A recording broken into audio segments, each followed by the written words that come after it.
वन्देऽहं श्रीगुरुस्यूतपदकमलं श्रीगुरुवैष्णवाश्च श्रीरूपं साग्रजातं सहगणरघुनाथनितं तं सजीवं साद्वैतं सावधूतं परिजनसहितं श्रीकृष्ण चैतन्य देवं श्री राधा कृष्ण पादान सहगण ललिता श्री विशाखावितां च नमो ब्रह्मण्य देवाय गो ब्राह्मण हिताय च जगद्हिताय कृष्णाय श्री गोविंदाय नमो नमः। हे कृष्ण करुणा सिंधु दीनबंधु जगतपते गोपीश गोपिका कांत श्री राधा कांत नमस्तुते। तप्त कांचन गौरांगी श्री राधे वृंदावनेश्वरी वृषभानुसुते देवी त्वं नमामि हरिप्रिये। नीलांचल निवासाय नित्याय परमात्मने बलभद्र सुभद्राभ्यां जगन्नाथाय ते नमः। कर्पूरगौरं करुणावतारं संसारसारं भुजगेन्द्रहारं सदा वसन्तं हृदयारविन्दे भवं भवानी सहितं नमामि। वाञ्छाकल्पतरुभ्यश्च कृपा सिन्धुवेव च पतितानां पावनेभ्यो श्रीवैष्णवेभ्यो नमो नमः। भक्त भक्ति भगवंत गुरु चतुर्वपुनामेक इनके पदवंदन किए नाश विघ्न अनेक। श्री गुरुभ्यो नमः। भक्तवांछा कल्पतरु भक्तवत्सल शरणागत वत्सल अकारण कारण वरुणालय श्री राधा माधवंक विशेष महती कृपा करुणारु भगवानंकर बांगमयी विग्रह भगवानंकर परम साधन भक्तिर साधन सर्वोपरि साधन रे आज भक्ति रसामृत सिंधुर ग्रंथर साधन भक्ति प्रथमतः थिला आमर सामान्य भक्ति एवं साधन भक्ति उपरे आसीची। साधन भक्ति अंतर्गत आम श्रवण करुचे भक्तिटा कौन कालीना पहरदिन वर्णन भक्ति माने पूजा माने भक्ति नुहे कि आराधना माने भक्ति नुहे। पूजा आराधना ये सब भक्तिर गोटे अंग।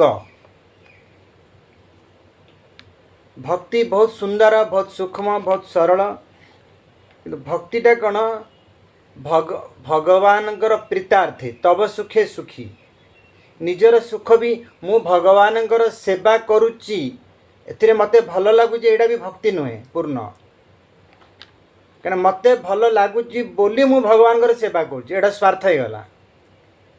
मते भल लागू किंबा न लागू किंबा जहाँ भी होचु मोर शरीर प्राप्त होइची भगवत सेवा निमंते भगवान सुखरे रुहंतु भगवानकर सेवा ही मोर एकमात्र उद्देश्य मोर मनुष्य जन्मर सार्थक एकमात्र लक्ष्य है भगवानकर सेवा करवा। एथिपाई आमको भक्तिर विषय वर्णना कराई। भक्ति कौन भक्ति श्री भक्ति रसामृत सिंधुरे सामान्य भक्ति रे ही गोटे वर्णन करा जाइथिला। अन्याभिलाषिता शून्यम ज्ञान कर्मा ध्यानावृतम आनुकूल्येन कृष्णानुशीलनम भक्तिरुत्तमा। माने कौन श्रीकृष्ण संबंध रे काय मन वाक्य द्वारा चेष्टा करिबा चेष्टागत अनुशीलन अंतर्गत को भक्ति कहुए। भाव और चेष्टारे परस्पर संबंध थिले मध्य चेष्टा ही अनुशीलन एकमात्र लक्षण। भक्ति शब्द मात्र के केवल भगवान श्री कृष्ण को ही बुझाए। तेणुक सहित क्रिया तांकरी सुख पाई कार्य करने को ही भक्ति कह जाए।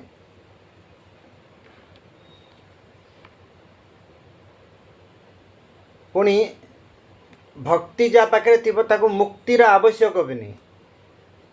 तेणुक अनंत देव को कहते मोक्ष सालोक्य सारूप्यान प्रार्थयेन धराधर इच्छामि ही महाभाग कारुण्यम तव सुब्रत। हे धरणीधर अनंत देव, मु सायुज्य सालोक्य और सारूप्य रूप मुक्ति प्रार्थना करूना। हे सुब्रत, मु केवल आपणक करुणा अभिलाषी मात्र। माने एटे किछि मागुना, मु खाली आपणकर करुणार कृपा इच्छाटा अपेक्षा करी रही कि आपण केमती करुणा करिवे, कृपा करिवे। हे महामुने, मुक्त प्राकृत शरीरस्थ हेले ही देह अभिमान शून्य और सिद्धि सिद्धि माने सालोक्य आदि मुक्ति प्राप्त जो माने करती। कोटि व्यक्ति मध्यरु नारायण सेवा आकांक्षी सुदुर्लभ, अर्थात ए रूप प्रशांत चित्तलोक कदाचित जड़े दुई जन देखा मिलती। समस्ते तो मुक्ति पाइबा चाहती।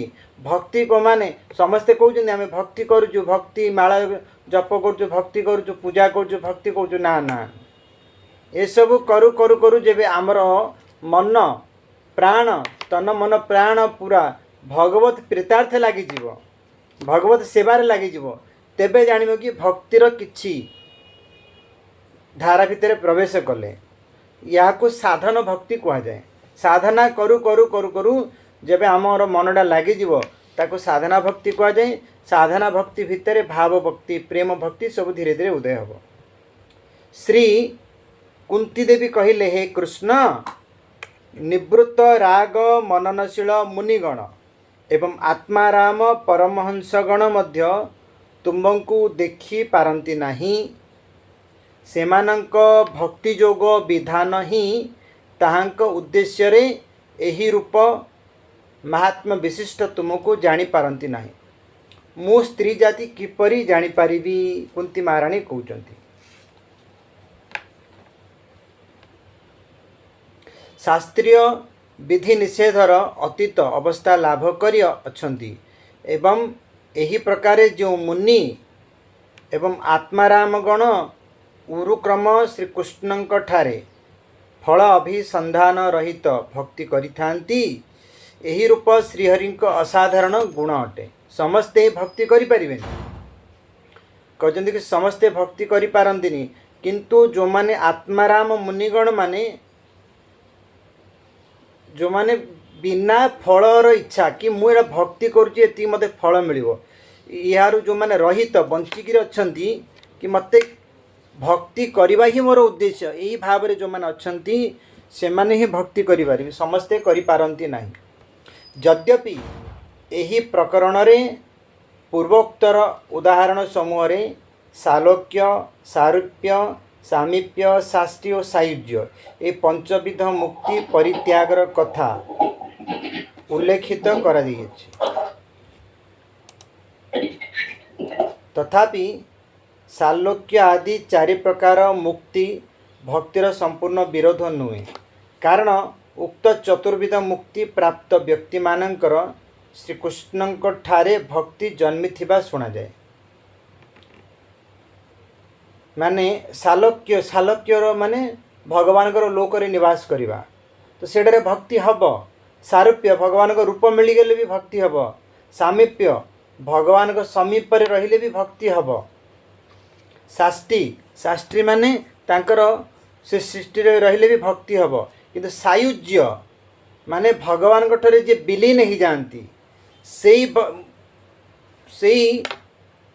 सिद्धि सही मुक्ति को भक्त माने चाहती नहीं, कहीं थरे विलीन हो गला कि को रसरे उत्पत्ति हेनी, ना खेल ना कूदब ना भक्ति मागिब ना सेवा कर से तो निराकार रे विलीन हो गले। तेणुक यही सायुज्य मुक्ति को क्यों भक्त भी ग्रहण करती नहीं, से माने भावती ये आम बरम नरक को जीवु, आम कर्म अनुजाई नरक को जीवु पछे आमको सायुज्य मुक्ति दरकार नहीं। से सालोक्यादि जनित चतुर्विध भक्तिर दुईटी अवस्था यथा सुखेश्वर्यतरा और प्रेम सेवोत्तरा। प्रथमोक्ता अवस्था सुख और ऐश्वर्यर बांछा ही प्रधान एवं शेषोक्त अवस्था प्रेम सेवा बांछा ही प्रधान। प्रथमटी को सेवा रसिक भक्तगण भक्ति विरोधी बोली मने करती, किंतु प्रेम माधुर्य स्वादनकारी श्रीहरिक एकांत अनुरक्त भक्तगण पंचविध मुक्ति को कौन सी प्रकार अंगीकार करती नहीं। माने प्रेमी भक्त माने कौन करती, से गोटे जो सायुज्य मुक्ति को आदौ स्वीकार करती नहीं, तांटू नरक जावाक प्रस्तुत हुंती, किंतु से सायुज्य मुक्ति को लाभ करती कहीं सायुज्य मुक्ति रे सेवा रु वंचित हो। आमे माने भगवान भक्त होगा लक्ष्य कौन, भगवत सेवा, जन्म जन्म आमको सेवा मिलू बोली।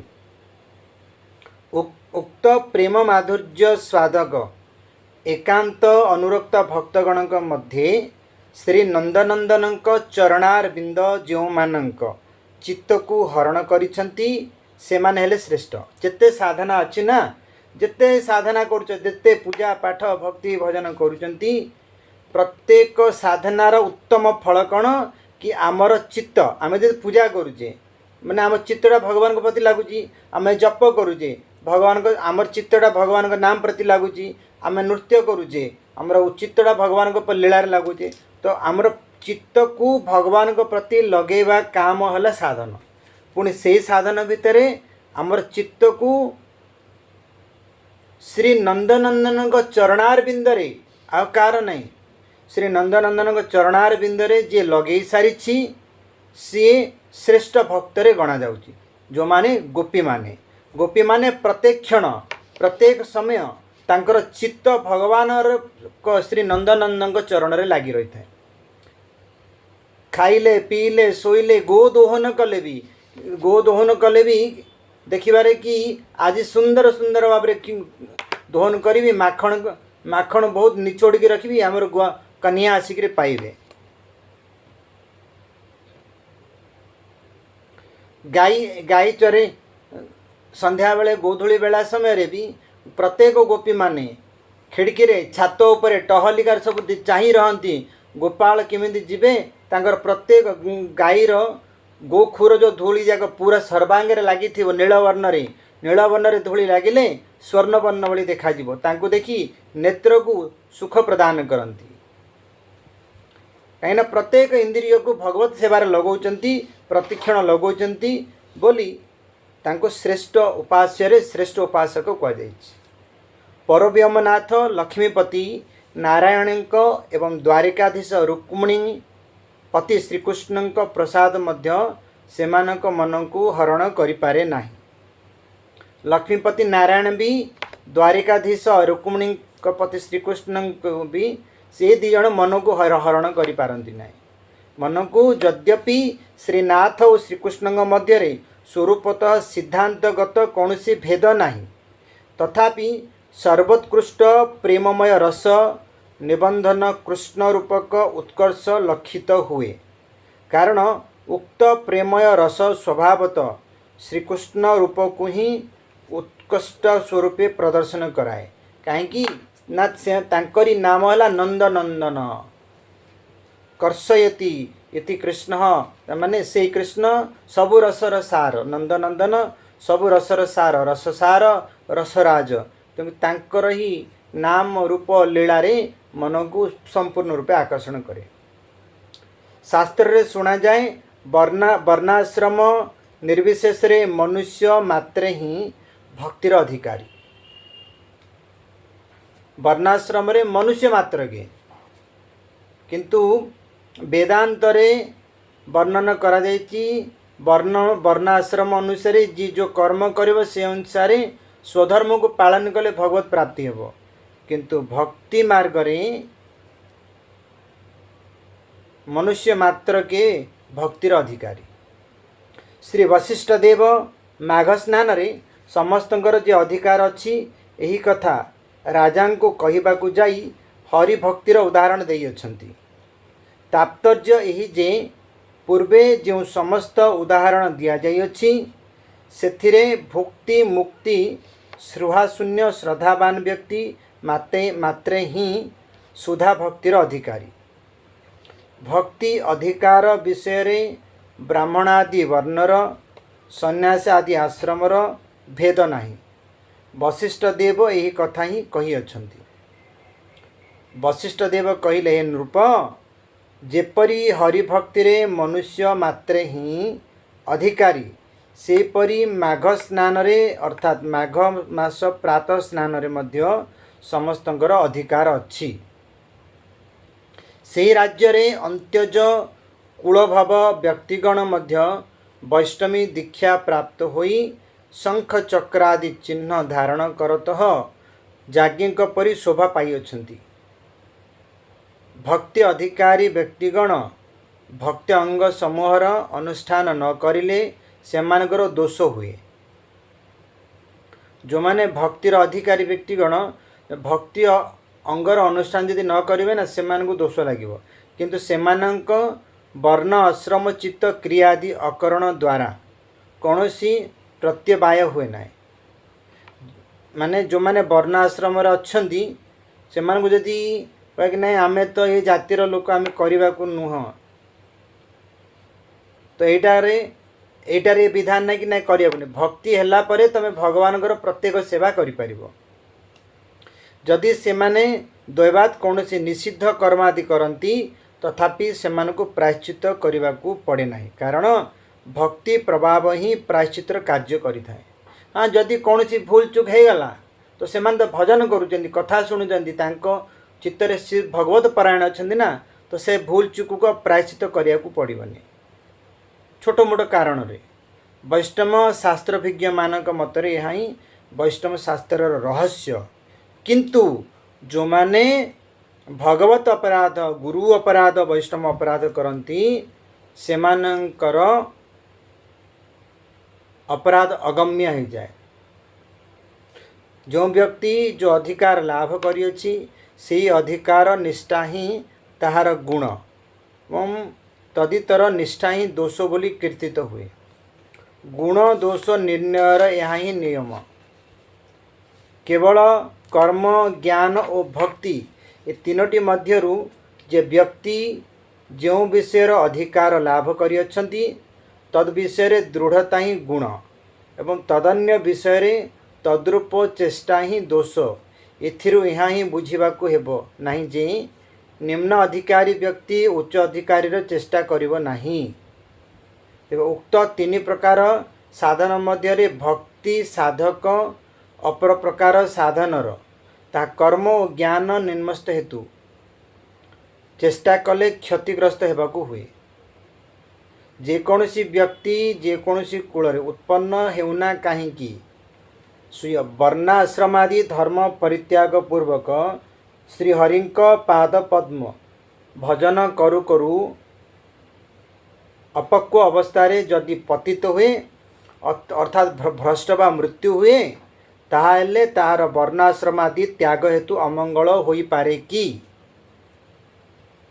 शास्त्र कही ता अमंगल नुह होई पारेनी कारण से भगवत भक्तिर परायण थिबो किछि कारण भजन हलानी मृत्यु हो गला तो सी आर जन्म रे जोठू छाड़ी थिबो सेठू ही आगु को बढ़िबो किंतु संसार अन्य पक्षे कौन सी व्यक्ति हरिभजन न करी केवल स्वधर्म अर्थात वर्णाश्रम धर्म बा अन्य धर्म आचरण द्वारा ही मंगल लाभ करि पारि अछि कि सेपरि केही हेले लाभ करि पारि ना। मान जो कि तुम भगवान को भजन करन भक्ति करन किछि करुन तथापि निजर नित्य कर्म करुच बापा माँ को सेवा करवा चाकरी करवा बेपार करवा ईमानदार सब किछि करुच तथापि जदि किछि कारणवशत तुमर शरीर छाड़देले ना तुमर अमंगल ही हम। अमंगल माने कौन? अमंगल माने तुम जी परिश्रम करके पुण्य कमे ना पुणी अवधि आर जन्म पुणी अवधि शून्यु एक आरंभ हम, एक आरंभ हम। किंतु भक्ति जो माने करती 1 रु 50 पर्यंत थी ना तो आर जन्म पाइले 51 आरंभ हो। स्वधर्म परित्याग करत हरिभजनकारी सिद्ध हेबार पूर्वे पतित हेले तार विशेष अमंगल हुए ना, कारण तार तात्कालिक विघ्न दूर हेले पुनर्बार तद अवस्थारू हरिभजन आरंभ करी क्रमशः उन्नति हुअन्ति एवं अपरपक्षे हरिभजन न करी केवल स्वधर्म आचरण कले मध्य कौनसी स्थायी मंगल हुए ना। स्वर्गादि भोगरूप तात्कालिक तुच्छ सुविधा मात्र हो पारे, अतएव हरिभजन करवा ही श्रेय। जेहेतु हरिभजनकारी कौनसी अमंगल हुए नहीं अथवा अमंगल सदृश प्रतीत तत्कालिक असुविधा लगी अन्य व्यवस्था अवलंब करने को हुए नहीं। श्री भगवान कहले, हे उद्धव, पूर्वोक्त कृपालुर कृतद्रोह श्लोकादि कथित गुण समूह और ताहार विपरीत दोषादि मध्यरे हेय और उपादेयर विचार पूर्वक स्थिर करी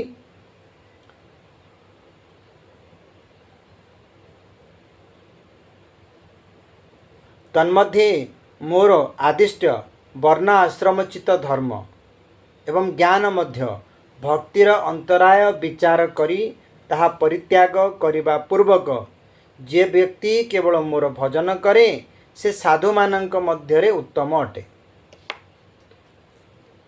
साधु माने एमती ना कि जटा जुटधारी साधु, जो माने साधना करती, जो माने साधु स्वभाव तांकु साधु कहुए। गृहस्थ भी सन्यासी जड़े, गृहस्थ सन्यासी भी कहते कर भाजन निमराज को कहले, हे महाराज, जो व्यक्ति वर्णाश्रम विहित समुदाय धर्म अथवा समस्त जगत वासुदेवमय यही बुद्धि रे भेद अर्थात पृथक ईश्वर बुद्धि रे नाना देवतार पूजा आदि परित्याग करी काय मन वाक्य रे एकमात्र शरण्य मुकुंदंकर शरणागत हुअन्ति, से देवऋषि और पितृगण निकट ऋणी बा ताहार किंकर नुहंती। आमे कहूँ कि माँ ऋण किए सुझी पार, बापा ऋण किए बापा ऋण सुझ माँ ऋण सुझ, शास्त्र कहे समस्त ऋण सुझी पार किपरि भगवान का शरणापन्न हो गले। किंतु किंतु जदि वर्णाश्रम अनुसार स्वधर्म को पालन करते केबे भी ऋण सुझी पारनी। श्रीकृष्ण कहले, हे अर्जुन, वर्णाश्रम विहित समस्त धर्म परित्याग करी एकमात्र मोर शरणापन्न हुओ। वर्णाश्रमचित धर्मर अनुष्ठान न करने हेतु तुमर जो पाप हेब सेथिरु मु तुमको रक्षा करी, तुम्हें शोक कर नाही। से रूपे स्मृति शास्त्र विहित विधि निषेध समूह मुक्त पुरुषंक निकट को जाइपारे नाही। अर्थात मुक्त पुरुष स्मृतुक्त विधि निषेध समूहर बाध्य नुहंती।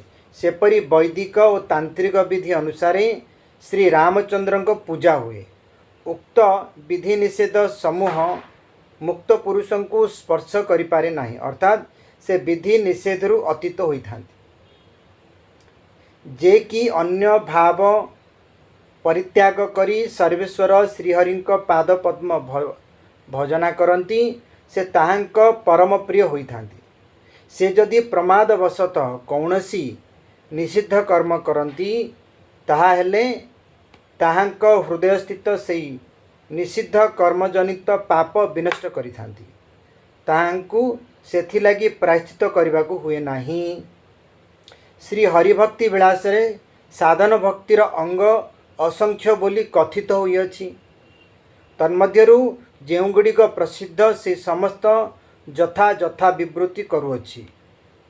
जहिरे बहु अवान्तर भेद देखा जाए अथवा जहिरे स्वगत भेद स्पष्ट रूपे देखा जाए नहीं। एहीपरि गोटिए गोटिए कर्म को ବୈଧି ସାଧନ ଭକ୍ତିର ଅଙ୍ଗ ବୋଲି ପଣ୍ଡିତମାନେ କହିଥାନ୍ତି। ଅବାନ୍ତର ସାଧନର ଅଙ୍ଗଭୂତ ଏକ କ'ଣ ଅର୍ଚ୍ଚନା ଅଙ୍ଗର ମଧ୍ୟରେ ଅନେକ ଅଙ୍ଗ ଅନ୍ତର୍ଭୁତ ଅଛି। ଅର୍ଚ୍ଚନା ଭିତରେ ବି ବହୁତ ଅଙ୍ଗ ଅଛି। ଖାଲି ଅର୍ଚ୍ଚନା ଶବ୍ଦ କହିଦେଲେ ହେବନି। ଅର୍ଚ୍ଚନାରେ ସ୍ନାନ କରିବା, ଶ୍ରୃଙ୍ଗାର କରିବା, ଅଭିଷେକର ପ୍ରତ୍ୟେକ ଅଭିଷେକରେ ପଞ୍ଚାମୃତ ସବୁ ଯେଉଁ ବହୁତ ସାରା ନିୟମ ଅଛି ସେ ହେଲା ଅର୍ଚ୍ଚନାର ଅଙ୍ଗ। ଗୁରୁ ଦ୍ୱିତୀୟ ହେଲା ଗୁରୁ ପଦାଶ୍ରୟ। ଏଥିରେ ଅନ୍ୟ କୌଣସି ଅଙ୍ଗ ସ୍ପଷ୍ଟ ଭାବେ ଅନ୍ତର୍ଭୁକ୍ତ ହେବା ଦେଖାଯାଏନି। ଗୁରୁଙ୍କ ଆଶ୍ରୟରେ କ'ଣ ଅର୍ଚ୍ଚନାରେ ଅନେକ ଅନେକ ନିୟମ ଅଛି, କିନ୍ତୁ ଗୁରୁଙ୍କ ପଦାଶ୍ରୟ ହେଲା ମାନେ ଏକମାତ୍ର ଅଙ୍ଗ ଗୁରୁଙ୍କ ବାଣୀ। ଏହାକୁ ଆମେ ଏବେ ଅନେକ ଅଙ୍ଗ ସମୂହ ଅଛି। ସେ ଅଙ୍ଗ ସମୂହର ବହୁତ ବ୍ୟାଖ୍ୟା କରାଯାଇଛି। ଗୁରୁ ପଦାଶ୍ରୟରେ 64 ଅଙ୍ଗ ଅଛି, 84 ଅଙ୍ଗ ଅଛି। ସବୁ ପାଳନ ସାଧକମାନଙ୍କ ପାଇଁ ଏଇଟା ବହୁତ ଉପଯୁକ୍ତି ଗ୍ରନ୍ଥ। ଏହାକୁ ଆମେ ଯଦି ଠିକ୍ ଭାବରେ ବୁଝିବା ନା ତ ନିଶ୍ଚୟ ଆମ ସାଧନାରେ ପରିପକ୍ୱ ଆସିବ। ଆମେ ବସିଲେ ବି ସେଇ ଚିନ୍ତନ ସେଇ ଇଏ ହେବ। ଆଜିର ସମୟ ଅନୁସାରେ ଏତିକିରେ ବିରାମ ଦେଉଛି। ଆଗାମୀ ଦିନ ଆସନ୍ତାକାଲି ଏହି ସମୟରେ 5ଟା ବେଳେ ହିଁ ଏହି ସାଧନ ଭକ୍ତିର ବର୍ଣ୍ଣନା କରିବା। ରାତ୍ର 9ଟା ବେଳେ ଶ୍ରୀ ଦାମୋଦର ଅଷ୍ଟକମର ବର୍ଣ୍ଣନା ଚାଲିଛି, ତାହା ଆସ୍ୱାଦନ କରିବା। ଏବେ ଯେଉଁମାନେ ଶୁଣିଲେ ଏ ବିଷୟରେ କାହାକୁ ବୁଝିଲା ନ ବୁଝିଲା କ'ଣ ବୁଝା ପଡ଼ିଲା ଯଦି ଜାଣିବାକୁ ଚାହୁଁଛନ୍ତି ପଚାରି ପାରନ୍ତି।